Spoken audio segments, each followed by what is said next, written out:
Bonjour à tous, bienvenue au Numérique Games, bienvenue à cette première ouverture des Numérique Games ce vendredi et ce premier cycle de conférences, ce petit duo de conférences. Notre conférence Travailler dans le jeu vidéo va être suivie par aussi une autre en conférence, mais pour l'instant, j'ai le plaisir de mener avec Sandro Dallaglio qui est ici. On a décidé de se mettre, moi à gauche, lui à droite donc de notre grand écran sur cette grande scène, de nos slides, pour donc vous parler des métiers du jeu vidéo, décomposer, disons, un petit peu tout ça. Vous verrez, c'est surtout Sandro qui va le faire. Et moi, je vais aller un tout petit peu plus dans le détail. Mais je me mets à parler de Sandro. On a décidé de commencer par quand même se présenter pour que vous sachiez à qui vous faites face. Donc, très brièvement, je me présente juste par des petites capsules. Donc, je m'appelle David Javet. J'ai une activité de concepteur de jeux vidéo et de jeux plus général. Je vous ai mis certains gifs d'animation. Donc certains sont des jeux vidéo, d'autres sont des prototypes ou des jeux de société sortis dans le collectif Chagata Games et puis aussi ailleurs, notamment le jeu que vous voyez au centre qui est fait avec Momopai Studio, qui est un studio qui est actif au Japon et aussi en Suisse. Et puis en haut à gauche, qui était une grande collaboration Stone Bond de 30 développeurs suisses romands qui ont créé ce jeu qui est disponible gratuitement sur PC et Mac. Donc voilà pour mon activité jeux vidéo, mais j'ai aussi une activité universitaire puisque je suis cofondateur avec 3 autres chercheurs du Unil Game Lab, du Game Lab de l'Université de Lausanne, un groupe d'études sur le jeu vidéo et puis le jeu plus en général. Nous avons une activité qui consiste notamment à organiser des conférences comme celle-ci, des colloques internationaux avec la recherche francophone mais aussi internationale autour du jeu vidéo et puis certaines participations à des curations d'expositions. Notamment ici, je vous ai indiqué ma participation à la préparation de l'exposition Pop Art Mon Amour à Yverdon que vous avez peut-être vu. Voilà pour le Game Lab qui, je le précise aussi, s'occupe de la curation de l'espace Les Arcades, qui est l'espace dédié aux jeux vidéo à l'entrée du festival. Il est difficile à manquer, hein. Vous avez une quarantaine de flippers et de bornes d'arcade et puis aussi de jeux suisses dont certains vont apparaître ici lors de notre présentation. Et enfin, dernière casquette, on va dire, un petit peu plus vaste, eh bien c'est ce dont notamment je parlais, curation d'événements, de festivals, mais aussi organisation de Game Jam. On aura l'occasion d'en parler un petit peu plus en détail avec Sandro. Des événements créatifs sur 2 jours, ou voire même peut-être plus, où l'objectif est de créer un jeu vidéo dans le temps le plus... dans un temps limité. Ici, nous avons la Global Game Jam qui a eu lieu il y a 2 ans au château d'Yverdon. Et voilà. Et donc, j'en termine ici et je vais laisser Sandro se présenter. Alors, bonjour. Donc, pour ma part, j'ai aussi une activité de game designer, c'est même mon activité principale. Je fais des jeux de société, comme vous pouvez voir avec le jeu Shy Monsters, qui va être mon premier jeu édité chez Aux Éditions en début d'année prochaine. Ou alors je fais aussi des jeux vidéo, comme avec l'exemple de Delalopol, où je crois que David aura l'occasion d'en reparler un petit peu après, un jeu que j'ai fait pour l'Université de Lausanne. Mais évidemment, je suis aussi un acolyte de David sur Tartine Mécanique. Et mon métier de game designer m'amène à faire aussi plein d'autres activités différentes comme des ateliers, ça aussi j'en reparlerai un petit peu plus tard, comme on peut voir sur cette image, des ateliers où on fait faire des jeux vidéo à des adolescents en 2 fois 8 heures. C'est ça, soit dans des bibliothèques, soit dans des centres de jeunes, des centres de jeunes. Voilà, plein d'endroits nous ont demandé de faire cette activité pour faire découvrir le jeu vidéo. Donc voilà, où je fais des conférences comme aujourd'hui. Alors on va pouvoir commencer un petit peu, rentrer dans le vif du sujet avec une première étape qui va être les métiers du jeu vidéo. Alors, qu'est-ce qu'on va essayer de faire aujourd'hui? J'aimerais mettre déjà au clair ce qu'on essaye où est-ce qu'on essaie d'aller. Le but, ça ne va pas être d'être exhaustif. C'est pas de vous parler de tout dans le détail, c'est de vous donner une idée. Parce que souvent, j'entends des gens qui disent j'aimerais être créateur de jeux vidéo. Mais créateur de jeux vidéo, en soi, c'est pas vraiment un métier. C'est un peu comme dire j'aimerais être créateur de cinéma. Le jeu vidéo, en soi, c'est plein de métiers différents. Et le but aujourd'hui, c'est de vous donner un aperçu assez large de quel métier il y a, et puis s'il y a des gens qui sont ici qui se disent justement j'aimerais faire ça, que vous puissiez vous faire une idée de peut-être déjà ce qui vous intéresse. Quel est le métier vers lequel vous auriez envie d'aller naturellement. Donc je vais essayer en 3 étapes à chaque fois de vous décrire ces métiers. La première chose, ça va être de vous dire quel est ce métier, qu'est-ce qu'on y fait. Ensuite, on verra sa spécificité qu'est-ce qui fait que... Parce que plusieurs de ces métiers, vous verrez, ils existent dans plein d'autres domaines, comme la BD, comme l'animation. Donc, qu'est-ce qui fait sa spécificité dans le jeu vidéo? Ensuite, on se posera la question de comment se former. Là aussi, pour la formation, le but, c'est pas non plus d'être exhaustif. Je vais essayer de vous parler avant tout des formations qui sont publiques, parce qu'il y a énormément de formations privées avec des niveaux très différents. Donc le but, c'est vraiment de vous donner la plus accessible aussi au niveau prix. La publique est généralement la plus accessible. Donc vous donner une piste. Vous trouverez peut-être plein d'autres choses, mais voilà, je vous donne au moins la première piste que vous pourriez explorer si c'est le métier qui vous intéresse. Et pour finir, avec David, on a sélectionné pour chaque métier un jeu suisse qui nous parle, où ce métier-là est particulièrement bien exécuté. C'est ça. Et c'est l'occasion aussi de partager avec vous les jeux suisses jeux qu'on aime, et puis aussi pour vous montrer la créativité suisse, c'est-à-dire que il y a aussi d'autres gens dans ce pays qui ont fait cette formation, qui se sont formés eux-mêmes et qui ont fait des jeux qui sont reconnus aussi à l'international et qui méritent d'être découverts. Exactement. Donc, commençons directement par déjà mettre au clair quel groupe de métiers, parce que je les ai regroupés, j'ai fait des groupes que pour mieux vous faire comprendre, si on prend l'image du corps humain, il y aurait d'abord le premier groupe, c'est celui de la conception, c'est un peu le squelette, c'est ce sur quoi les autres métiers vont se reposer pour construire en fait. Ensuite, on a la programmation, qui est plutôt ce qui va activer le tout.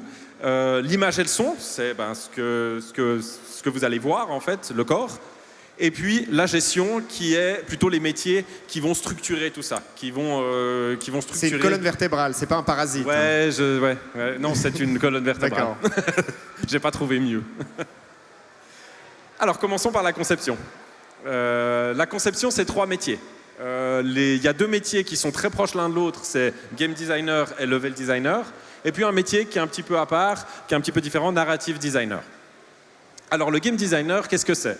Le game designer, il va définir les règles du jeu. C'est-à-dire, qu'est-ce que j'entends par définir les règles du jeu? J'aime bien cette image justement parce qu'elle explique assez bien ça. C'est dans Mario, je pense que vous connaissez tous Mario. Dans Mario, le game designer, il va devoir fixer, par exemple, à quelle hauteur saute Mario. Mais peut-être un autre problème, c'est est-ce que Mario, quand il court, est-ce qu'il saute plus haut? Quel est le but de Mario? Ça paraît évident, mais oui, effectivement, Mario, il part de tout à gauche du stage, il doit aller tout à droite. Mais aussi, est-ce qu'il y a des bonus? S'il y a des bonus, qu'est-ce qu'ils font? Par exemple, dans Mario, on peut trouver une étoile qui rend invincible. Elle rend invincible, mais elle rend invincible combien de temps? On peut avoir de notre bonus, les ennemis, enfin plutôt que d'autres bonus, les ennemis par exemple. Quand on saute dessus, qu'est-ce qui se passe? Est-ce qu'il y en a certains, quand on saute dessus, on meurt ou pas? Toutes les règles du jeu, en fait, tout le fonctionnement du jeu, ce qui fait que le game designer, c'est vraiment celui qui est garant de l'amusement que vous allez avoir en jouant au jeu. Si vous vous ennuyez, en règle générale, c'est sur lui qu'il faut aller taper. Je dis toujours, comme nous on fait ce métier-là, souvent je dis si le jeu n'est pas amusant, vous venez crier vers moi. Donc là, c'est vraiment le rôle du game designer. La spécificité, c'est un métier qui, par essence, est spécifique aux jeux vidéo et aux jeux dans le sens le plus large. Ça, on reviendra dessus dans quelques minutes. Prochain métier, c'est le level designer. Le level designer, il travaille très très étroitement avec le game designer. Il y a une image que j'aime bien, c'est le game designer, si on veut, il fait la peinture et puis les pinceaux, et puis le level designer, il utilise ça pour peindre, en fait. C'est-à-dire que le game designer, il fait les règles génériques. Par exemple, il va décider dans un Mario de la taille des plateformes, qu'il y a des pièces, effectivement qu'il faut aller de gauche à droite. Et ensuite, avec ça, le level designer, il va prendre toutes ces petites règles qu'a fait le game designer, et il va créer les niveaux dans lesquels vous allez pouvoir jouer. Là, on voit bien d'ailleurs comme c'est très physique comme travail. Ça, c'est les documents originaux qui ont été utilisés pour designer justement Super Mario sur Nintendo à l'époque. Et on voit vraiment que le level designer, il a dessiné, il a rempli des cases pour justement décider des levels à l'avance avant de les programmer dans le jeu pour gagner du temps par rapport à ça. Et ça, c'est très important dans le level design, de réfléchir avant de mettre ce poids sur le programmeur, en fait, de dessiner l'espace de jeu, en fait. Surtout à cette époque-là où voilà, il y avait une transition entre le moment où ils faisaient le dessin et puis on pouvait tester le niveau. Il y avait beaucoup de temps de programmation, c'était très lent. Et du coup, la responsabilité était grande. Si quelque chose était faux, ça mettait énormément de temps à le modifier. Aujourd'hui, pour ceux qui ont joué à Mario Maker, c'est exactement ça. C'est un Super Mario Maker, il vous demande d'être level designer. C'est vraiment le meilleur outil. D'ailleurs, je fais mes ateliers avec ce jeu-là pour apprendre le level design. Donc là, pareil, au niveau spécificité, c'est aussi un métier qui est propre au jeu, donc rien de particulier. Au niveau formation, le game design, ça sera sûrement ça sera celui où vous aurez le moins à chercher, parce qu'en Suisse, il n'y en a qu'une. En tout cas, dans le public, il n'y en a qu'une seule. Dans le privé, il y en a plusieurs. Mais dans le public, vous n'avez que la ZHDK à Zurich, avec un bachelor et un master. Il y en a une autre qui vient du fait, entre autres, que le game design est une discipline où justement il y a encore peu de formation, il y a encore peu de règles, on commence à la découvrir, à la défricher. Du coup, les autodidactes ont plus facilement de la place. Disons que c'est moins un métier dans lequel on va vous dire « Ah, mais si tu n'as pas fait cette école, je ne veux pas entendre parler de toi, ça ne vaut pas la peine, essaye même pas de postuler. » Et on a encore pas mal aujourd'hui de place en tant qu'autodidacte. David et moi, d'ailleurs, sommes autodidactes. C'est pour ça d'ailleurs que là c'est une photo d'un de mes prototypes de jeux de société. Et c'est valable aussi, à savoir que c'est aussi valable pour les autres métiers. Ça ne veut pas dire que les autres métiers que je vais présenter, je ne vais pas remettre à chaque fois autodidacte. Tous les autres métiers, effectivement, dans une certaine mesure, on peut le faire en autodidacte. C'est ça. C'est pas obligatoire de faire des grandes écoles, mais ça va être plus difficile à l'embauche. Alors, premier exemple d'un jeu suisse. D'un jeu suisse qu'on voulait mettre en avant de ce point de vue-là, du game design, c'est Dry, qui a été créé par Ether Studio et dont les designers sont Christian Ether et Mario von Rickenbach. C'est un jeu avec David qui nous plaît beaucoup par justement son élégance, sa simplicité. Il a des règles très très simples, on comprend très vite ce qu'il faut y faire. Vous avez un point que vous pouvez voir là sur l'écran qui s'affiche sur l'écran de jeu. Et puis le but, c'est de construire une structure suffisamment solide pour pas qu'elle s'écroule, elle doit tenir quelques secondes et qu'elle remplisse ce point. Dès qu'on tient la structure sur le point. Et tous les personnages que vous voyez à l'écran, c'est différents joueurs qui jouent ensemble, mais qui se rencontrent uniquement à travers le jeu. C'est-à-dire, vous avez une interface qui est très très minimale pour se dire bonjour, mais en réalité, c'est vraiment ce qu'on fait qui nous présente qui on est. Est-ce qu'on va venir essayer de résoudre le puzzle avec l'autre? Est-ce qu'on va se balader? Voilà. C'est une sorte de communication que par la manipulation. Et on a des joueurs effectivement qui sont très rentre-dedans, d'autres qui vont plus essayer de comprendre ce qu'on fait. Il y a quelque chose de très chouette qui se dégage de ce multijoueur où on ne peut pas vraiment communiquer, autrement que par nos mouvements. Et c'est un jeu qui a eu beaucoup de succès à l'international. Et puis vous pouvez voir que notamment ils l'ont déployé sur énormément de plateformes différentes, autant des consoles que des ordinateurs PC et puis sur les smartphones. Jeu suivant, comme vous pouvez voir, ça bouge un peu moins. Et puis la plateforme est un peu différente. C'est une table. Simplement, on avait envie aussi de vous mettre en avant un game designer, donc Sébastien Pochon et Adi Barkat, mais particulièrement Sébastien Pochon, qui est alors dans le jeu de société, on dit plutôt auteur. D'ailleurs, on n'utilise pas le même mot, mais c'est la même chose. Qui est un game designer qui est extrêmement expérimenté. Il faut comprendre que Sébastien Pochon, il est extrêmement connu à l'international. C'est une vraie star du monde du jeu de société. Et parfois, on oublie un petit peu ça. On se dit en Suisse, oui, bon, on est en train d'apprendre, mais on n'est pas encore... Et en fait, non, c'est une personne qui a 15 ans d'expérience dans le domaine et qui est internationalement connue. C'est ça. Par exemple, alors Team Up, ça c'est un jeu qu'il a vraiment fait avec un éditeur suisse, mais vous le retrouvez dans des jeux comme Time Stories ou des jeux comme Unlock, qui sont des jeux qui ont gagné énormément de prix à l'international et les prix les plus importants à Essen et autres et qui ont un succès commercial. C'est important de montrer aussi, de ne pas rester aussi des fois uniquement sur le jeu vidéo, mais de comprendre que le game design, c'est une perception aussi plus générale de système de jeu. Devenir game designer, ça veut aussi dire peut-être faire des escape rooms. Vous savez que maintenant, c'est la grande mode des escape rooms. Voilà, vous avez aussi des game designers qui travaillent sur des escape rooms. Et c'est faire du jeu de société. C'est aussi être capable de réaliser que quand on a une idée, peut-être qu'elle sera meilleure en jeu vidéo, mais peut-être qu'elle sera meilleure en jeu de société, peut-être qu'elle sera meilleure en jeu de rôle. Voilà, c'est vraiment de percevoir cette différence. Ce qui intéresse le game designer, c'est vraiment le jeu. C'est ça, c'est une question de support en fait. Exactement. On a envie de créer un système de jeu et on se pose la question ensuite sur quoi on le met. Et donc des gens comme Sébastien Pochon sont extrêmement précieux effectivement aussi pour la communauté parce que c'est des gens qui ont beaucoup de particulièrement lui qui est quelqu'un c'est une très grande star du jeu de société mais quelqu'un qui est très accessible, qui reçoit volontiers des gens qui ont un jeu à montrer pour donner ses feedbacks, même pour vraiment aider concrètement. Donc c'est vrai que c'est... Et donc il y a un enjeu aussi maintenant en Suisse dans le jeu vidéo de réussir à connecter aussi ces deux mondes, hein, de connecter les mondes du jeu de société, les mondes du jeu vidéo et autres. Et voilà, c'est encore tout un travail. Effectivement. On va pouvoir passer à ce métier que je vous disais qui est un petit peu séparé, qui du coup est un petit peu différent, c'est le narrative designer. Alors, narrative designer, en gros, c'est la personne qui va écrire le scénario du jeu. La spécificité dans ce cas-là, c'est que dans le jeu vidéo, souvent, alors on peut faire des scénarios comme on pourrait le faire pour un livre ou pour un film, c'est-à-dire complètement linéaire, avec un début, une fin sur lequel on n'a pas d'action spécifique. On se contente juste de jouer au milieu. Mais souvent, ce qu'on essaye de faire avec le jeu vidéo, c'est qu'on essaye de faire que le joueur ait un impact sur le déroulement du scénario. Donc là, ça demande d'écrire d'une façon complètement différente pour prévoir justement ces différents arbres qui vont se créer en disant si le joueur il fait ça, et du coup il se passe ça, un petit peu comme sur l'arbre que vous pouvez voir ici, qui est tiré d'un jeu de Quantic Dream qui s'appelle Detroit Become Human. Detroit Become Human. Et mon anglais. Et là carrément dans le jeu, il vous montre quand vous avez fini une séquence tout l'arbre des possibilités pour vous dire réessaye peut-être tu peux voir d'autres choses, et il y a d'autres choses qui peuvent se passer, un autre dénouement qui peut se passer à cette séquence de jeu là. Alors les formations, il n'y a pas de formation spécifique en Suisse à l'écriture interactive. Par contre, on a des formations comme la Haute École des Arts de Berne qui vous apprend simplement l'écriture littéraire avec un bachelor et un master, et puis qui est à Bienne, même si c'est l'École des Arts de Berne.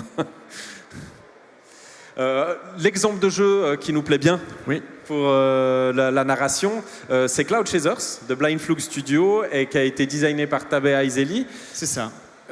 Qui parle d'immigration, qui parle de migration plutôt, d'un papa et de sa fille qui vivent dans un espèce de désert où ils n'arrivent plus à survivre, et on leur parle d'une tour qui permet d'arriver en dessus des nuages avec la promesse d'une vie meilleure. C'est ça.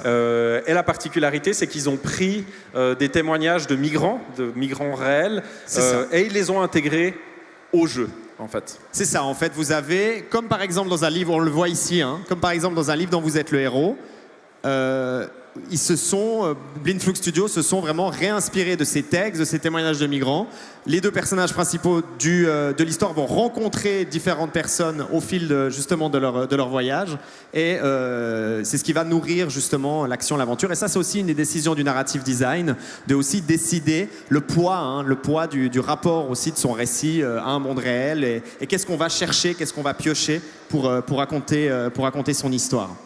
De manière aussi assez intéressante, la petite Amelia qu'on voit ici, le studio Blind Fluke Studio vient de sortir un nouveau jeu qui s'appelle Earheart, qui vient de sortir sur PlayStation 4 et Xbox One, qui est en fait la suite de l'histoire où cette fois le personnage principal de Amelia est grande et dans le ciel à pêcher des baleines dans l'espace et autres. Ouais, voilà. C'est la suite en fait directe. C'est la suite de Cloud Chasers, exactement. Alors, on va pouvoir passer à la deuxième catégorie, qui est la catégorie de l'habillage. C'est la catégorie qui a le plus de métiers différents, avec directeur artistique, graphiste 2D, modeler 3D, animateur, et puis là aussi, un métier un peu séparé, sound designer, qui lui va s'occuper plutôt de vos oreilles que de vos yeux. Alors, le directeur artistique, c'est la personne qui est garante de l'identité visuelle du jeu. C'est la personne qui va faire passer le jeu de ce que vous voyez à gauche à ce que vous voyez à droite. Ça, c'est un jeu qui s'appelle Braid, qui a été fait par Jonathan Blow. Et c'est un programmeur et game designer qui, voyez, niveau artistique, c'était pas trop son domaine. Et résultat, on voit très bien, quand il a trouvé un directeur artistique, le travail qu'il a fait. C'est-à-dire que non seulement il a créé un univers, c'est-à-dire un univers plaisant dans lequel le joueur a envie d'évoluer, mais il s'est pas contenté de ça. La spécificité, c'est qu'il a dû aussi se poser les questions de quelles étaient les règles du jeu, comment fonctionnait le jeu, comment rendre les règles du jeu le plus lisible possible. On peut, pour vous donner un exemple concret, la petite patate verte qu'on a à gauche, Moi, si je la vois comme ça quand je suis un joueur, je ne sais pas trop ce que c'est. Est-ce que c'est un bonus? Est-ce que c'est gentil? Est-ce que c'est méchant? Alors qu'une fois qu'on a eu le travail artistique qui a été fait dessus, là, on est beaucoup plus clair sur ce qui se passe. Il a une tête un petit peu patibulaire, des cornes sur la tête, donc il est assez gros comme ça. On se rend bien compte qu'aller au contact de cette créature, c'est pas forcément quelque chose qui est souhaitable et on va devoir plutôt l'éviter. Et ça, c'est tout le travail que va devoir faire le directeur artistique avec les 3 métiers que vous allez voir en dessous. C'est vraiment s'assurer non seulement d'avoir un univers plaisant à parcourir, mais en plus de ça, que la lisibilité des règles du jeu soit optimum par rapport au visuel qu'ils ont choisi. Alors le graphiste 2D, eh ben, lui, son rôle, c'est exactement... déjà, la première chose, ça va être de créer des personnages ou des décors qui sont agréables, qui sont beaux, dans lesquels les joueurs vont vouloir aller, ou des personnages qui vont avoir envie d'incarner. Mais l'autre point, c'est de nouveau cette idée de se poser la question de la lisibilité des éléments. Est-ce que mon personnage, si je fais un personnage vert sur un décor de forêt où tout est vert, il y a toutes les chances que le joueur, au bout d'un moment, il y a des moments où il perd complètement la trace de son personnage, et puis, du coup, s'il ne sait plus où il est sur l'écran, qu'il perde. Et ça, dans un jeu, c'est assez vite éliminatoire. Si vous êtes en train de jouer un jeu, qu'au bout d'un moment, vous ne savez plus où vous êtes, et puis que vous mourrez, vous avez l'impression que c'est injuste, en règle générale, vous aurez envie de poser la manette. Donc c'est très très important, déjà à ce stade-là, de se poser toutes ces questions de couleur et de lisibilité. Le modeler 3D, lui, ce qu'il va faire, c'est qu'il va prendre le travail que vous avez vu juste avant, et si on est dans un jeu en 3D, parce que les modelers 3D, il n'y en aura pas forcément dans un jeu qui est en 2D, si c'est un jeu en 3D, il va prendre le personnage et il va le générer, il va le modéliser en 3D. La spécificité dans le jeu vidéo, c'est qu'on a des plateformes qui ont des puissances toutes très différentes. Si vous faites le jeu, je ne sais pas moi, sur un téléphone portable ou sur un PC extrêmement puissant, vous n'avez pas les mêmes possibilités pour créer votre personnage en 3D. Vous pourrez mettre plus ou moins de détails suivant la puissance de la machine. Donc ça, le modeler 3D va devoir y faire extrêmement attention, parce qu'autrement, on risque de se retrouver avec un jeu ce qu'on dit qui rame, c'est-à-dire qu'on a des à-coups comme ça, et c'est très désagréable à jouer.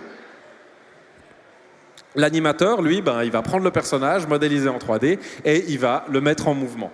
Là aussi, un rôle très important, les mouvements, c'est quelque chose qui va retransmettre comment le joueur ressent son personnage. Est-ce qu'il est agréable à dépasser? Comment il se déplace dans l'espace? C'est vraiment quelque chose qui est lié aux animations. Et spécifiquement dans le jeu vidéo, la question que va devoir se poser l'animateur, c'est déjà, la première évidemment, c'est les concepteurs, qu'est-ce qu'ils permettent aux personnages de faire? Est-ce qu'il y a un saut? Est-ce qu'il n'y a pas de saut? Est-ce qu'il y a une attaque avec une arme? Est-ce que donc créer les animations qui correspondent aux actions possibles dans le jeu? Et puis la deuxième chose, c'est se poser la question de quel jeu on fait, quel type de jeu on fait. Si on fait un jeu plutôt narratif, de type, pour ceux qui connaissent, par exemple, un jeu comme Uncharted, qui est un jeu très narratif, dans lequel on cherche vraiment à être très proche du cinéma, là on pourra plutôt partir vers des animations qui sont très déliées, quelque chose qui ressemble beaucoup justement à un film d'animation.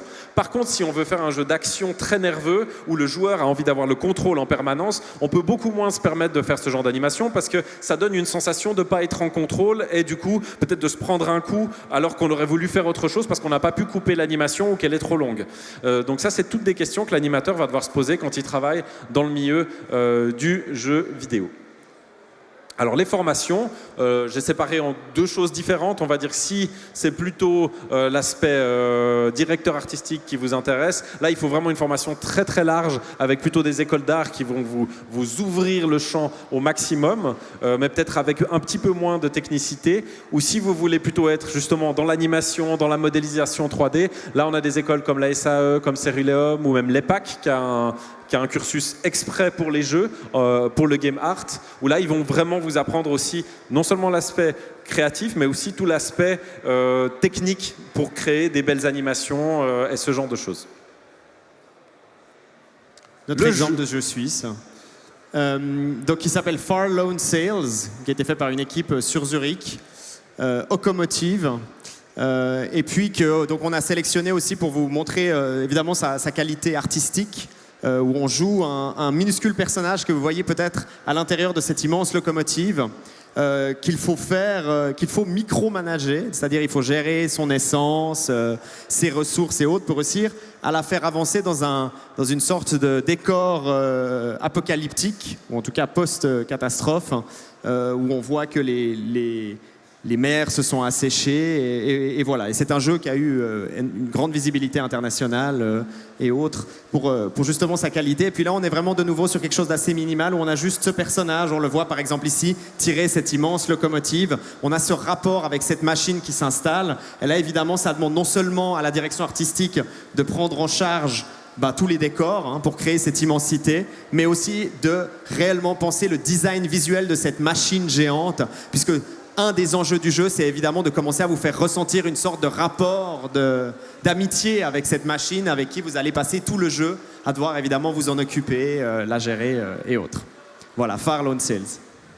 Le deuxième, c'est Don't Killer. Alors là, on n'est pas d'une objectivité folle, ça oui. On peut admettre, parce que forcément, c'est le jeu d'un de nos collègues de Tartine Mécanique, c'est ça, en fait, un de nos amis. comparses de Tartine Mécanique, Vutraire, qui est un studio à lui tout seul, en fait, qui fait tout seul. Et son jeu, est pas encore disponible, mais il y a une démo déjà que vous pouvez trouver sur son site. Et puis lui, il a une méthode assez particulière, c'est qu'il travaille encore à l'ancienne. Il dessine à la main chaque personnage et chacune des animations est dessinée sur une feuille à la main avant d'être scannée pour être rentrée dans la machine. Donc ça donne vraiment cet aspect assez, je veux dire, granuleux. Ou je sais pas, granuleux, très particulier des animations. Et ce noir-blanc, vraiment, tous les éléments sont dessinés, image par image, pour créer vraiment Évidemment, ça prend du temps. C'est un jeu qu'on attend depuis très longtemps. Oui, pas forcément. Mais voilà, ça, je pense que très rapidement, en un coup d'œil, on voit tout de suite aussi la difficulté et l'intensité du travail. Et ça aussi, c'est des choix du directeur artistique de prendre cette décision, de la direction artistique, de dire voilà, je veux que l'intégralité du jeu soit réalisée comme ça. Le métier que je vous disais qui est un petit peu à part parce que forcément c'est pas un métier visuel mais c'est un métier qui a trait au son, c'est sound designer. Donc le sound designer, qu'est-ce qu'il fait ? Lui il est garant de tout ce que vous allez entendre dans le jeu. Il va créer les effets sonores, il va enregistrer les dialogues et il va composer les musiques. Des fois d'ailleurs il y en a qui spécialisent dans l'un ou plutôt dans l'autre. Les spécificités, c'est pour la création de musique typique, il y en a beaucoup qui aiment justement aussi jouer avec cette interactivité, de se dire est-ce qu'à la place d'avoir juste de la musique qui se joue, est-ce que je peux jouer avec des couches de musique différentes qui se rajoutent selon ce que fait le joueur, ou est-ce que je passe d'une musique à l'autre de façon la plus fluide possible, toujours selon les événements. Et il y a aussi un autre élément, alors là c'est plutôt pour ce qui concerne la personne qui va faire tout ce qui est l'aspect bruitage du jeu, c'est la lisibilité, ce que j'appelle la lisibilité auditive, et ça c'est crucial. Parfois quand vous jouez, vous vous rendez pas forcément compte de ça, mais dans un jeu, nous, les concepteurs, les game designers, on en a extrêmement besoin. Parce que si vous imaginez, je vous donne l'exemple le plus extrême, un jeu à la première personne, forcément, en vue subjective, quand le joueur ne voit pas l'ensemble du terrain de jeu, c'est très très important que grâce au son, il puisse identifier ce qui se passe derrière lui, en fait, et dans les endroits qui ne sont pas dans son champ de vision. Donc vraiment, dans ces cas-là, le son est absolument crucial, qu'il soit très lisible pour que vous puissiez vous dire ok, à gauche il se passe ça, à droite il se passe ça, là j'entends ça, et je sais que je dois me retourner ou pas. Alors les formations plutôt dans la composition en Suisse, plutôt si on va aller dans la composition musicale ou des choses comme ça, on a la Haute École de Musique que vous trouvez à Lausanne, à Genève, à Neuchâtel, à Fribourg. Ou alors si c'est plutôt dans la technique pour l'enregistrement des voix ou des choses comme ça, on a le centre de formation au métier du son avec un brevet fédéral de technicien ou de technicien du son.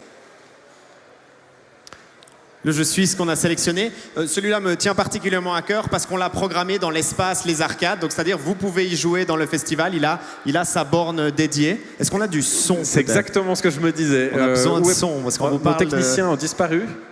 Ouais, nos techniciens ont disparu. C'est super, on va pouvoir faire écouter le son. Imaginez un son incroyable qui pulse. Une musique plutôt entraînante et qui se cale à l'exactitude sur tous ces effets de lumière que vous voyez derrière. Donc vous voyez que non seulement il s'agit d'un jeu de plateforme à la Mario, mais aussi vous avez vraiment tout un jeu sur ces vibrations Et vraiment un travail conséquent qui a été fait au niveau du son et pour aussi correspondre à l'image. Et c'est particulièrement impressionnant aussi parce qu'il s'agit d'un compositeur suisse et d'un créateur suisse, mais qui a travaillé avec Chipzel, qui est une compositrice londonienne, qui a composé certaines des musiques du jeu. Pour le coup, là, extrêmement importante, très connue. Et puis, ce qui est très intéressant, c'est que Marco Guardia, le sound designer, qui est aussi, c'est aussi une personne qui fait tout toute seule, qui a fait le code, le design, etc. Mais c'est quelqu'un qui, à la base, est un musicien. Il a 15 ans de carrière dans la musique et qui a décidé de faire un jeu. Et sans surprise, il a fait un jeu basé entièrement sur la musique. C'est ça. Groupe suivant, la programmation, c'est notre plus petit groupe avec un seul métier, programmeur. Mais à savoir que c'est un peu schématique, c'est-à-dire que dessous, il y a beaucoup de programmeurs qui, surtout sur les grandes productions, qui vont se spécialiser. Certains vont spécialiser dans l'intelligence artificielle, d'autres sur ce qu'on appelle le pathfinding. Le pathfinding, c'est l'idée que quand l'intelligence artificielle doit aller d'un point A à un point B dans les décors, pas qu'elle se mange les décors ou qu'elle fasse des détours gigantesques, ou alors aussi ils vont se spécialiser dans la physique, quand des objets tombent, tout ce qui est dans le jeu est géré par la physique, ils vont se spécialiser là-dedans. Donc chaque programmeur va avoir ses spécialités, mais c'est un métier à la base dont on peut résumer la fonction comme il transcrit en langage informatique les éléments du jeu, c'est-à-dire que sans lui il n'y a pas de jeu vidéo en fait. Il prend tout ce qu'on a vu avant et puis il les intègre à la machine pour créer le jeu en fait. Et c'est aussi un petit peu l'enfant terrible du jeu vidéo. On remarque quand même que c'est probablement le poste le plus important, voire un des postes les plus importants, et puis on le met presque à la fin de notre liste. C'est vrai, il est avant troisième, il est pas avant dernier. On a vite tendance à l'oublier, mais c'est vraiment il est crucial. Il est crucial, effectivement. C'est comme, en fait, pour nous, game designers, je trouve, c'est comme si on était des peintres, mais que c'est pas nous qui tenions le pinceau, en fait. C'est presque si on ça. expliquait comment peindre. On doit expliquer en disant j'aimerais faire ça, et c'est eux qui réalisent ce qu'on aimerait faire. C'est ça. Donc, du coup, ça m'amène d'ailleurs à la spécificité. La spécificité, c'est effectivement que quand un programmeur travaille sur un jeu, il a vraiment besoin de comprendre ce que le concepteur, le game designer cherche à faire avec les règles de jeu. Parce qu'on peut très vite avoir la programmation, on peut prendre énormément de chemin pour faire la même chose, et que si ça ne va pas dans le sens où ont été pensées les règles du jeu, on peut vite arriver à des moments où on va vers le programmeur, on dit oui mais j'aimerais faire ça, et il dit non mais comme le jeu est fait maintenant, si je veux faire ça, c'est 1 mois de travail. Et du coup, c'est que là on a vraiment eu une mauvaise compréhension entre les deux métiers. C'est très très important effectivement que c'est pour ça que c'est très important pour un game designer de savoir bien expliquer ses systèmes de jeu et pour un programmeur de savoir bien écouter. Exactement. Et l'idéal, c'est même que le programmeur s'intéresse un peu au game design et vice-versa. Comme ça permet une communication nettement meilleure.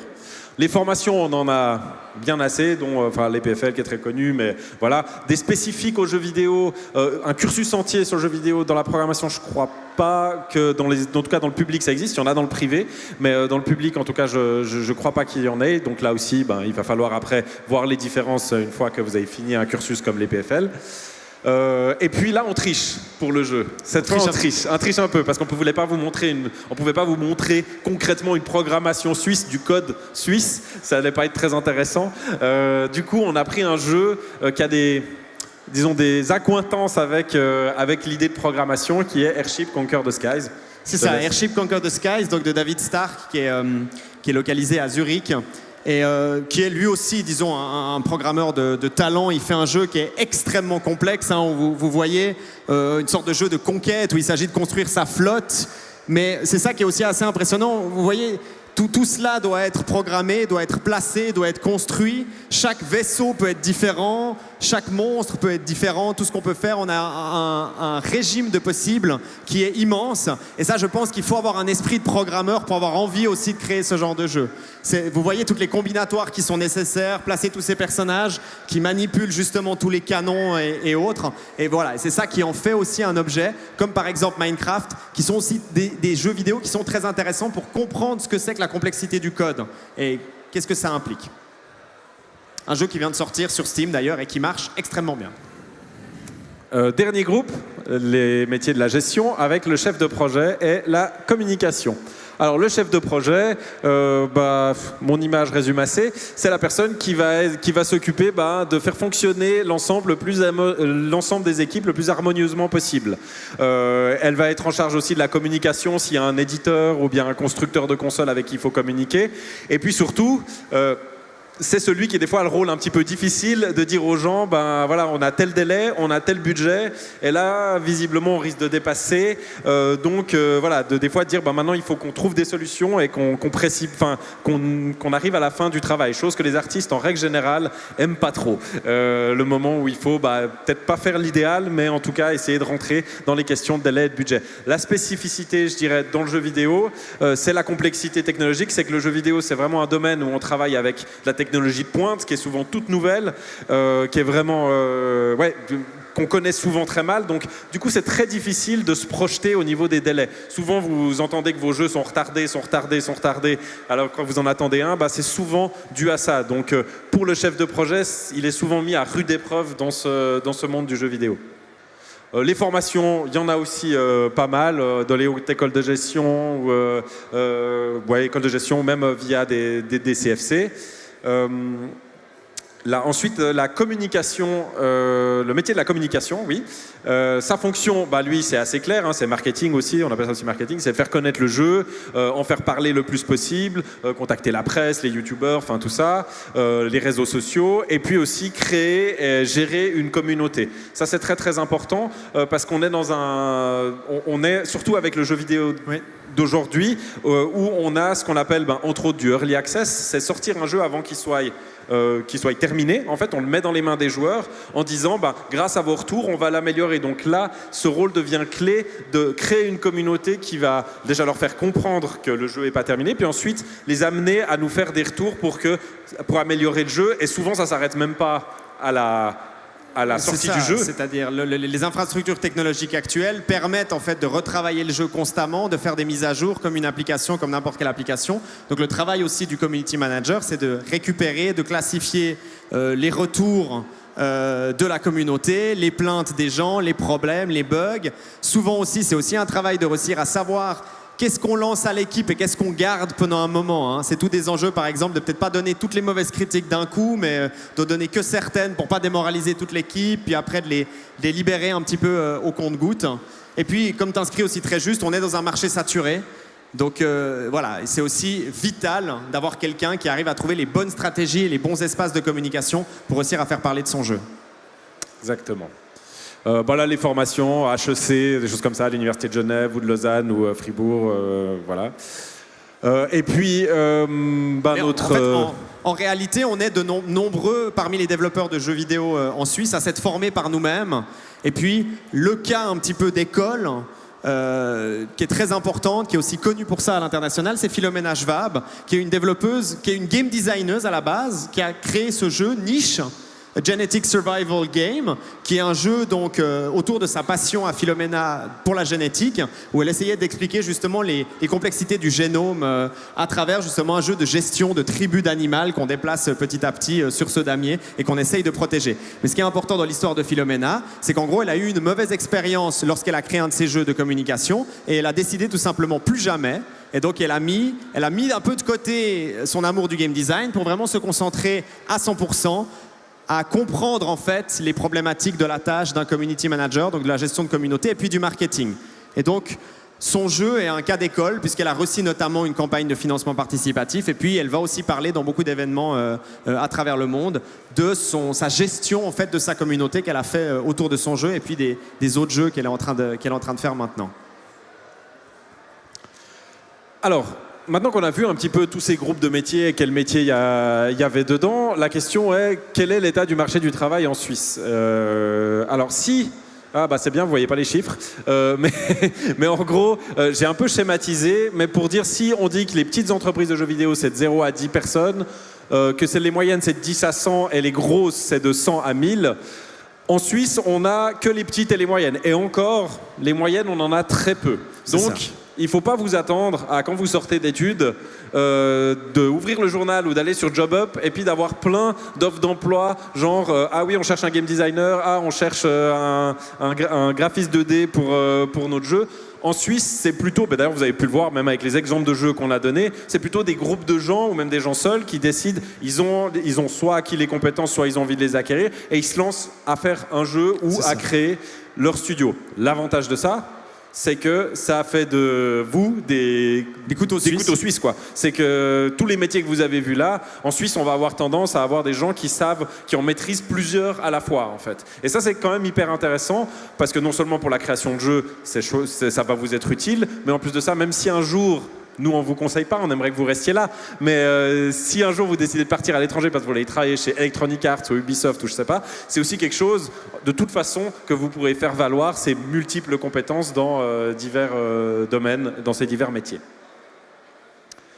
Et pour continuer, je laisse la parole à... On fait le passage traditionnel du clicker. C'était important pour moi, après ce parcours, en fait, de faire une petite réflexion en fait, sur quels sont, selon moi, certains des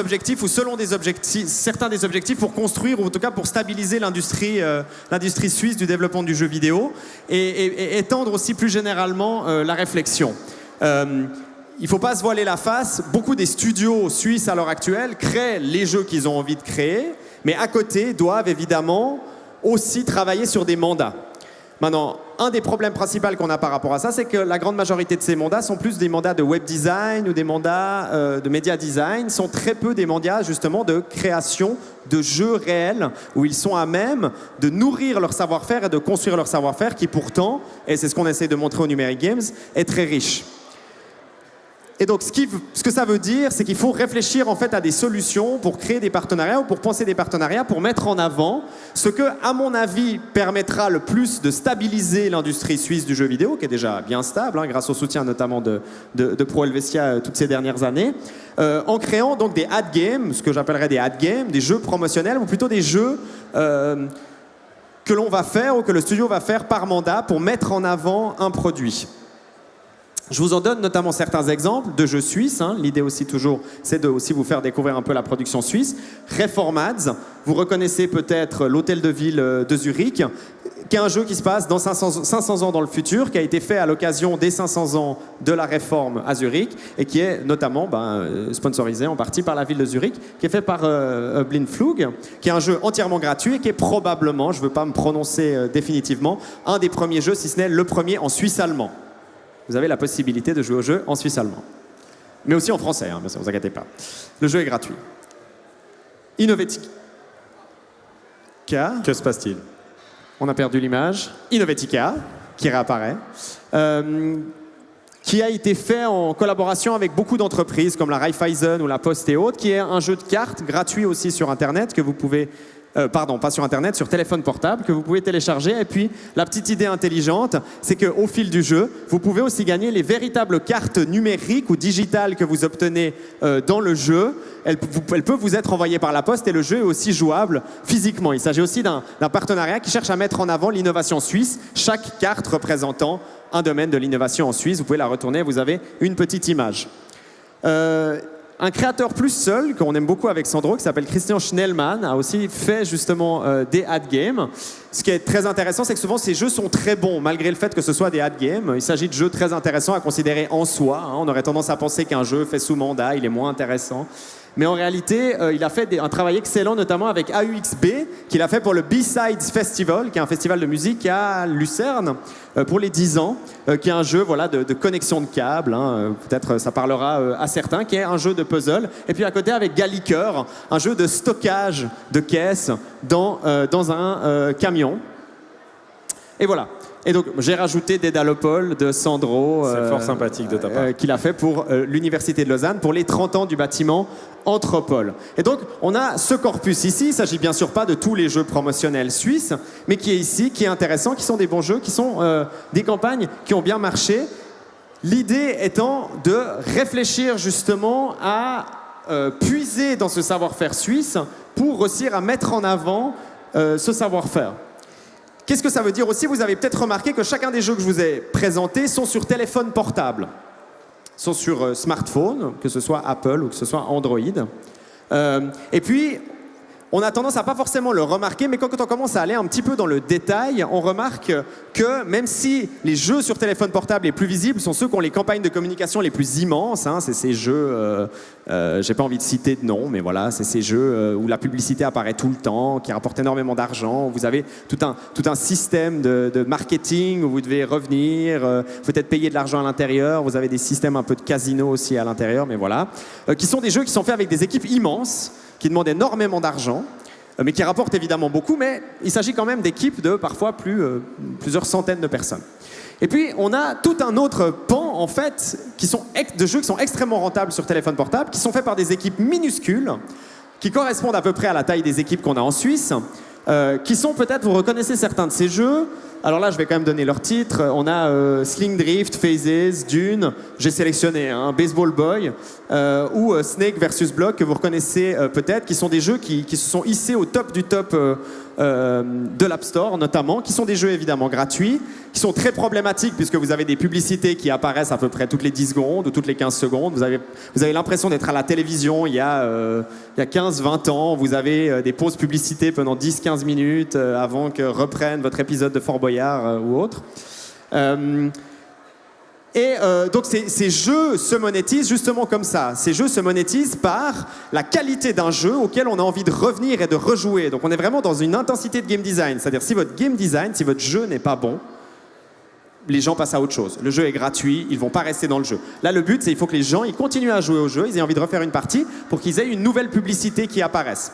Maintenant, ce que moi je trouve intéressant, c'est qu'évidemment, avec ces ad games suisses dont je vous parle, ils sont évidemment gratuits, mais n'ont aucune pub. Puisque l'idée, c'est d'améliorer la bienveillance du joueur face à un produit. Donc, surtout pas commencer à ennuyer son expérience de jeu. Et donc, là, on a un exemple qui est assez intéressant, puis c'est des jeux qui sont faits à très petite équipe sur des tout petites séquences. On n'est pas du tout sur des jeux avec des phases de développement de 1 an ou 2 ans. On est plutôt sur des phases de développement courtes, 3 mois ou autres.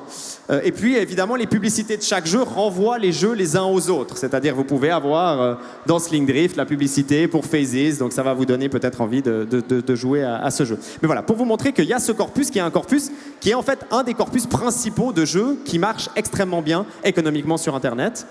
Et donc l'idée, c'était de réutiliser ça, ces structures-là, pour réfléchir en fait à combiner ça avec le savoir-faire suisse de ces petites équipes.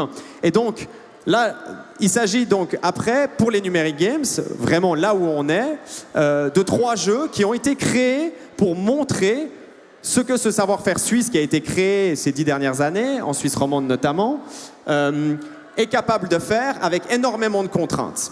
Et donc là, le premier jeu que je vous présente, c'est un des 3 jeux qui a été créé spécialement pour les Numeric Games, qui s'appelle Game & Wine, qui est un jeu qui a été créé en partenariat avec le Centre Patronal, qui soutient les métiers du numérique, et puis le label Hors Terre à Vin, que vous avez peut-être vu apparaître sur certaines bouteilles de vin vaudois que vous auriez acheté en supermarché. L'idée est de faire un jeu simple, qui soit très vite accessible, comme justement ces jeux hyper casual que je vous ai présentés avant, tout en mettant en avant la spécificité du lavo. Et donc l'équipe de conception a pensé en fait à déjà un jeu de vendange, vous voyez les vendangeurs sur la droite, et puis un jeu en fait qui plus spécifiquement est un jeu de monorail. Il s'agira donc de déplacer le monorail, ou en tout cas la représentation du monorail, ces monorails que vous avez peut-être vus au lavo qui se déplacent dans les vignes, pour récolter le raisin et aller le mettre soit en haut, en bas, dans la zone de récolte. L'idée du projet est évidemment aussi d'intéresser des partenaires ou de montrer aussi de potentiels partenaires qui pourraient être intéressés par justement utiliser une fois de plus ce savoir-faire suisse. Je le rappelle ici, l'idée c'est vraiment de s'arranger pour que les studios de développement suisses fassent dans leur mandat du jeu vidéo ou du jeu plutôt qu'autre chose, plutôt que du web design. On a poussé le vice un peu plus loin. Vous pouvez gagner des bouteilles de vin pendant le festival si vous arrivez à marquer un score très haut sur la borne qui est dans l'espace Les Arcades. Et enfin, les 2 derniers jeux qui ont aussi été faits spécialement pour le festival avec d'autres contraintes qui sont les contraintes de l'ADN des numériques games, c'est-à-dire que si vous restez ici, à la nuit tombée, tout s'éteint, on allume les projecteurs et vous aurez des beamers partout qui projettent sur les façades de l'Y Park. Et puis dans l'espace Les Arcades, nos 2 façades sont dédiées à ces 2 jeux, Ghost in a Jukebox et Window Bomber, qui ont été spécialement créés pour le festival, mais non seulement pour le festival, mais aussi pour les contraintes du festival. C'est-à-dire, vous le voyez, ces jeux ont peu de couleurs et peu d'éléments visuels, puisque tout simplement, évidemment, la contrainte d'un projecteur immense, de la luminosité et autres, est très importante quand vous projetez sur une façade. Alors après, les développeurs, puisqu'ils sont de talent, Sandro en fait partie, puisqu'il a fait Window Bomber, ont évidemment pensé aussi à permettre de faire des jeux qui après seront réutilisables par la suite, aussi sur des bornes d'arcade, sur des écrans d'ordinateur. Et puis l'idée, ce serait probablement pour les Numeric Games, chaque année, de réaliser 2 jeux spécialement pour le festival et puis de constituer petit à petit un catalogue qu'on mettra à disposition sur une borne d'arcade dans l'espace dédié aux jeux vidéo. Et donc vous pourrez continuer à jouer à ces jeux, Window Bomber et Ghost in a Jukebox, spécialement aux Numeric Games. Mais là, l'idée, une fois de plus, c'était de montrer comment, avec très peu et avec beaucoup de contraintes, on arrive à faire, ça sera à vous d'en juger et de venir jouer au jeu, on arrive à tout de suite faire quelque chose d'intéressant, d'intense, avec ce peu d'éléments. Et puis moi, en tant que créateur, pour la position, j'aime bien cette idée-là de développement de la scène suisse à travers ces jeux-là, parce que je trouve que c'est extrêmement agréable à faire. C'est pas parce que des fois on va avoir tendance à se dire ouais bon, faire des jeux promotionnels, ça doit pas être très. On a envie de faire parler notre art, etc. Mais je trouve en fait, pour en avoir fait plusieurs. Que c'est vraiment très agréable. Ces contraintes amènent la créativité. C'est pas forcément parce qu'on nous dit l'objectif c'est ça ou de transmettre tel message que ça va être quelque chose où on va traîner les pieds. À l'inverse, ces contraintes amènent des nouvelles idées, on apprend énormément en faisant ces jeux. Donc effectivement, je trouve que c'est une solution intéressante pour les studios d'aujourd'hui. Ouais. Une des contraintes, c'est que les jeux sont projetés sur le bâtiment Schott, qui sont des constructeurs de vitres. Et donc c'est la raison pour laquelle, en tout cas, un des jeux s'appelle Window Bomber et vous vous amusez à détruire des vitres. Et puis à côté, vous l'entendrez quand le jeu retentira dans les Numeric Games. Vous avez un son de vitre constant à chaque fois que vous vous déplacez dans l'univers du jeu, mais qui n'apparaît pas ici. Je redonne la parole à Sandro. Merci, monsieur. Dernière chose avant de vous libérer. Maintenant, vous vous dites, s'il y a des gens qui sont là, qui disent « Ok, moi j'ai trouvé, il y a des choses qui m'intéressent, j'ai envie de me lancer dans les jeux, qu'est-ce que je fais ? Concrètement, là, maintenant, qu'est-ce que je fais ? Est-ce que je peux faire quelque chose tout de suite ?» Oui, il y a plusieurs solutions. La première, c'est, David en a un peu parlé tout à l'heure, c'est les Game Jams. Les Game Jams, c'est... Pour ceux qui connaissent, c'est un peu comme les 24 heures de la BD. On vous donne un thème, vous avez 24 ou 48 heures et vous devez faire un jeu dans ce laps de temps. Ce qui est très chouette, c'est que c'est un univers extrêmement bon enfant, j'ai envie de dire. C'est que c'est un endroit où vous pouvez venir, si vous connaissez personne et vous ne connaissez rien au domaine qui vous intéresse, venez quand même. Vraiment, il y a beaucoup de gens dans ce cas-là. On crée les équipes le soir où le thème est donné et ensuite on rencontre des gens. Si vous n'avez aucune expérience, souvent on va vous mettre avec quelqu'un qui en a un peu. Donc ce sera l'occasion de rencontrer des gens et de commencer à apprendre et à avancer dans ce domaine qui vous intéresse, ou alors peut-être de vous rendre compte qu'il ne vous plaît pas et essayer un autre domaine. Et il s'agit aussi de moments où tout le monde a besoin de tout le monde. Donc en gros, même si vous pouvez faire un tout petit personnage ou un tout petit visuel, ou même juste vous occuper par exemple de créer un compte Twitter, donc de commencer vos premiers pas dans le community management ou dans la communication autour du jeu, disons c'est déjà nécessaire, c'est déjà quelque chose à apprendre, disons. Et l'avantage, c'est que, on va dire quasi 95% du temps, c'est complètement gratuit. Voilà. Et même souvent, il y en a qui poussent le vice jusqu'à vous fournir à manger et à boire, voire vous loger. En plus, on nous nourrit. Ouais. Donc c'est vraiment, quand on vous dit, c'est vraiment des événements qui sont faits pour le plaisir de faire des jeux et il n'y a personne qui... faut vraiment pas hésiter à y aller. Et il y en a des quantités, j'en ai donné 3 exemples, mais il y en a encore... D'ailleurs, ta sélection est très intéressante parce qu'il s'agit de 2 événements suisses. Un qui a eu lieu très récemment, qui a été organisé par le journal Le Temps. Au sein de sa rédaction, les créateurs ont créé des jeux autour d'articles de journaux que leur ont fourni justement les journalistes au Temps. Et puis, tout à droite, l'Epic Game Jam qui est organisé pendant le NIF, donc le Neuchâtel International Fantastic Film Festival, qui a lieu à Neuchâtel, comme son nom l'indique, qui est encore plus déluré, qui essaye justement de libérer la créativité, comme vous pouvez peut-être le voir sur la représentation. Et puis au centre, qui trône au centre de ton montage, la Global Game Jam, qui est là par contre une Game Jam où vous avez le monde tout entier qui crée des jeux ensemble. Vous avez plus de 5000 jeux qui sont créés en un week-end sur le même thème. Donc c'est assez impressionnant de voir en fait que vous êtes en train de créer un jeu et puis en parallèle, si vous allez voir sur Facebook ou Twitter ou autre, vous voyez des gens à Hawaï, des gens aux Philippines qui créent justement aussi un jeu et de voir ce que eux ils ont fait avec les contraintes qui leur ont été données. Alors, l'autre possibilité, c'est les formations courtes. C'est des formations qui sont organisées en règle générale pendant les vacances scolaires pour qu'aussi les plus jeunes puissent participer. Et elles vont durer une semaine ou peut-être sur 2 week-ends. Alors moyennement, généralement elles sont payantes, mais honnêtement le prix est absolument ridicule par rapport à ce que vous y apprenez. Et le prix permet surtout de payer la nourriture en fait voilà, pendant la semaine. C'est vraiment un prix minime. Et en une semaine, vous allez pouvoir créer un jeu et vraiment apprendre. Vous choisissez votre filière qui vous intéresse selon les métiers que je vous ai donnés là. Et puis vous allez avoir des profs qui vont vous expliquer, qui vont vous accompagner tout au long de la création du jeu pour voir déjà si ça vous plaît ou pour vous améliorer tout au long de la semaine. C'est ça. Et la Swiss Game Academy a lieu à Fribourg et le Learn It a lieu à Neuchâtel. Et puis, on est à Numeric Games et puis c'est l'occasion de se faire de la pub à nous-mêmes. C'est ça. Parce qu'il y a les ateliers. Alors, il y a des ateliers aussi, même en Suisse romande, hein, j'en fais aussi ailleurs, mais c'est vrai que là, c'est l'occasion aussi un peu de vous mettre en avant nos ateliers où moi, je donnerai des ateliers ce soir et demain sur le game design. C'est ça, un atelier plutôt intime en fait, vraiment voilà. C'est un atelier de 30 minutes. Si vous voulez découvrir le game design et puis les questionnements qu'on a quand on fait un jeu, en 30 minutes, vous avez une première idée de si ça... Tout de suite, vous allez voir si ça vous plaît ou si ça vous plaît pas. C'est juste à côté de la zone Nintendo. Exactement. Et puis, je te laisse peut-être les présenter parce que tu sais un peu. C'est ça. Alors le dimanche, ça c'est encore plus fou. C'est un projet qui peut-être peut vous intéresser si vous revenez ce dimanche. C'est ce qu'on a appelé le Numeric à Brac. On a Vutraire et Maurizio Rigamonti. D'ailleurs, Maurizio Rigamonti qui est un des organisateurs de la Swiss Game Academy dont on vient vous parler avant, qui vont faire un cadavre exquis vidéoludique, c'est-à-dire que vous pouvez faire ce que vous voulez, vous pouvez arriver vers eux, vous pouvez dessiner un personnage, vous pouvez enregistrer un son, vous pouvez animer, vous pouvez écrire un texte, c'est égal, vous leur donnez ça et eux ils doivent se charger de l'incorporer dans un jeu.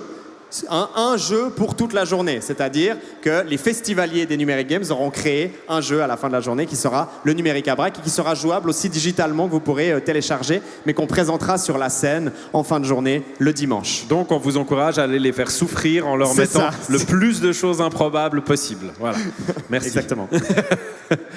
Et puis dernière chose, j'introduis, mais je pense que David en parlera mieux vu que c'est lui le responsable du meet-up. Mais une fois que vous avez un petit peu d'expérience, vous avez commencé à faire vos premiers jeux, venez nous rejoindre à cette rencontre qui a lieu une fois par mois, où on échange justement autour de nos jeux, où on se montre nos jeux, où on se donne des retours sur les jeux. Et c'est vraiment une communauté qui est très chouette. C'est ça. Donc très brièvement, c'est les rencontres mensuelles des développeurs de jeux vidéo suisse romande. Et donc vous cherchez Game Developers Suisse romande. C'est sur la plateforme meetup.com, vous vous inscrivez. Et puis, chaque mois, on va organiser à la fois une conférence, un peu comme ce qu'on est en train de faire maintenant, alors plutôt dans l'idée, c'est d'aller vraiment dans le détail. Et puis après, c'est de manière plus ouverte de pouvoir montrer notre jeu entre nous, les critiquer, les commenter, trouver peut-être d'autres gens, si vous cherchez des gens, si vous avez besoin de dessinateurs, si vous avez besoin de game designers et autres, pour vous aider à construire petit à petit votre équipe et à créer aussi votre connexion à l'intérieur de la communauté des développeurs de jeux vidéo suisse romande. Voilà, et Suisse en général d'ailleurs. Donc je pense que vous avez un certain nombre d'armes déjà si vous voulez vous lancer là-dedans. On vous remercie de votre attention.